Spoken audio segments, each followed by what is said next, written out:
এই দেখ মোবাইল নিয়ে এসেছি দেখি আরে 3000 টাকার মোবাইল একটু সকালে ঘুটা মারতে হয়। আচ্ছা তোর খবরটা বল। কি বলো? আরে আমি জানতাম তুই পারবি, আমি না মেট্রিক পাস, আমার বন্ধু তো শিক্ষিত হবে না। প্রজেক্ট কমপ্লিট হয়ে যাওয়া উপলক্ষে নিয়ে স্টাফদের নিয়ে একটা পার্টি থ্রো করো। ডিসকাস্টিং।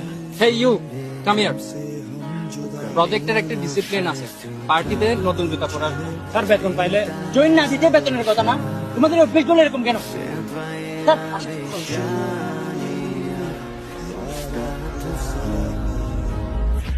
দোস্ত কি হয়েছে বল না। পরিবারকে না বলার সমস্যাগুলা বন্ধুদের মন খুলে বলা যায়। চাকরিতে ঢুকতে না ঢুকতে বেতন কিসের? কিন্তু বস তো জানে না বেতন না পাইলে আমাদের পরিবার চলে না, আর ওষুধ চলে না, ছোট ভাই লেখাপড়াও চলে না। আর এ আছে এক দুটা জুতা নিয়ে। আরে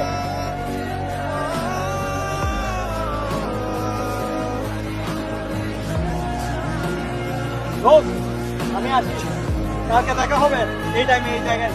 এই কই যাচ্ছ? খারাপ সময় কি বন্ধুরা পারে না।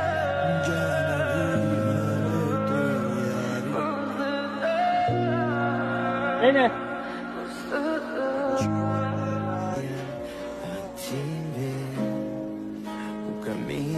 কিরে পেয়াস মিয়া, 2 দিন আগে শখ করে মোবাইল নিছ, বিক্রি করতেছিস ভাই বন্ধুত্ব টাকা দিয়ে বন্ধু তুমি কি দেবা? এক জোড়া জুতা নিয়ে। না করে কি অদ্ভুত বন্ধুত্ব।